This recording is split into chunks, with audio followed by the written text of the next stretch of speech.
जपने से ठीक हो गई। फिर उसके बाद दूसरे दिन गुरुदेव भगवान स्वयं आए। तब गुरुदेव भगवान ने कहा, बेटी मैंने तुमसे कहा था कि दीक्षा तो आपने ले ली, लेकिन काल तुम्हारे पीछे पड़ जाएगा, काल तुमको बहुत विघ्न पहुंचाएगा, बहुत कष्ट पहुंचाएगा। अगर तुम इससे हार गई तो काल तुम्हारा बहुत बड़ा नुकसान भी कर सकता है। इंद्रमती ने कहा, गुरुदेव भगवान आपके होते हुए इस संसार में अगर भक्त को कोई कष्ट होगा तो ये भक्त भक्ति कैसे कर पाएगा। गुरुदेव भगवान ने कहा, बेटी ये पूरा संसार काल का है, इस संसार का मसीहा काल है। हम तुम सभी लोग संसार के जितने भी प्राणी हैं वो काल के हिसाब से चलते हैं, काल जैसा चलाता है वैसा ही चलते हैं। इंद्रमती ने गुरुदेव भगवान के आगे हाथों को जोड़ लिया, कहा, प्रभु अब मुझे इस काल के संसार में नहीं रहना है, मुझे इस काल के संसार से अपने धाम ले चलिए, मुझे अब और इस दुनिया में नहीं रहना है।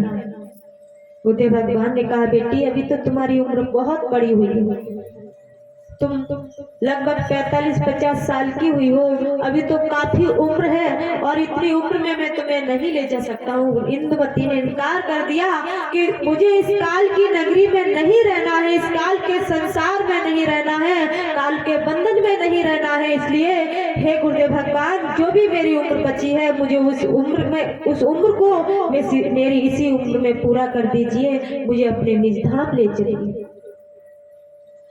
इंद्रमती ने उसी गुरुदेव भगवान से ज्यादा प्रार्थना की, आग्रह किया, विनती की, और जब ज्यादा विनती कोई भक्त करता है तो भगवान को उसकी फरियाद सुनना पड़ता है। मेरे भगवत बंधु, फिर गुरुदेव भगवान ने इंद्रमती की जितनी भी उम्र बची हो, 40-45 साल की होगी, मुझे इतना याद नहीं है, तो जितनी भी उम्र उनकी बची होगी, पीछे की जो 50 साल या 60 साल, वो उतनी सारी उम्र जो जितनी उम्र उन्होंने गुजार दी उसी में शामिल करके अपने दिव्य विमान में बिठाल करके अपने निज धाम गुरुदेव भगवान ले गए। तो प्रेम से बोलो परम संत कबीर साहेब की। तो ये होता है एक भक्त जो इस काल की नगरी में नहीं रहना चाहता है।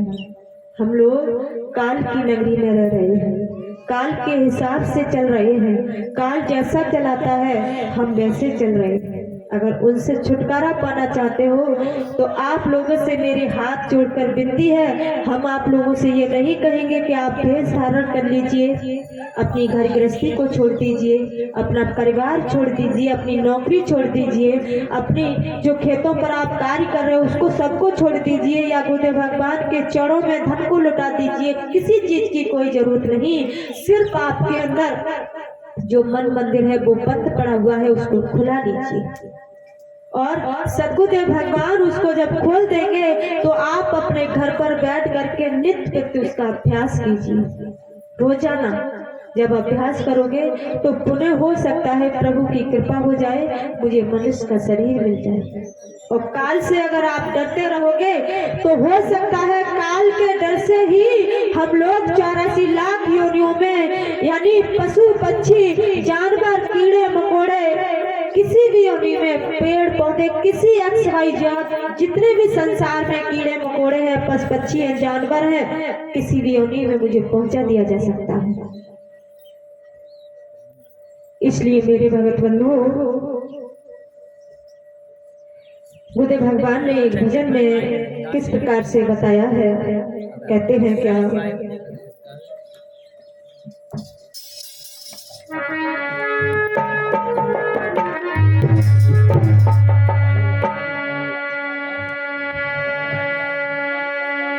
तो गुरु सेवा जनु बंदगी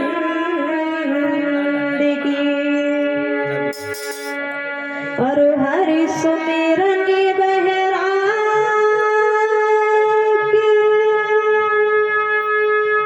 और ये चारों तब ही मिले जब पूरन हो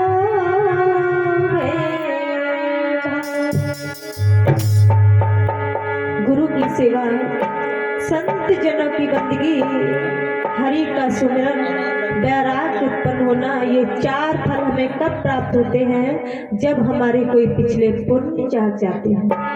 तो आज हम यही जानेंगे कि आपके पिछले पुण्य जरूर जाग गए हैं, इसीलिए आज आपको ऐसे पूर्ण सद्गुरुदेव भगवान के दर्शन करने के लिए शुभ अवसर मिल रहा है। कहते हैं क्या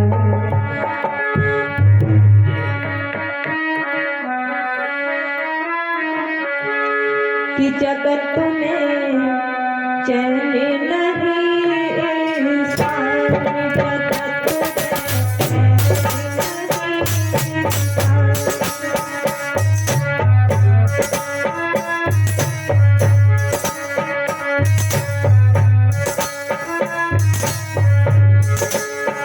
कहा इस जगत में, इस संसार में तुम्हें कहीं चैन नहीं मिल सकता है। चाहे कितना भी धन दौलत को कमा लो, कितना भी बैंक बैलेंस बना लो, तुमको चैन नहीं मिलेगा। भले ही कुछ समय के लिए, थोड़ा समय के लिए तुमको शांति मिल जाए, लेकिन शांति खत्म हो जाएगी, फिर तुमको वही अशांति महसूस होने लगेगी। अगर सच्चा सुख, सच्ची शांति मिलेगी तो तुमको प्रभु की भक्ति में मिलेगी, प्रभु के पास मिलेगी। कहते हैं क्या जगत में चैन नहीं इंसान, जगत में चैन नहीं इंसान।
करके देख लिया,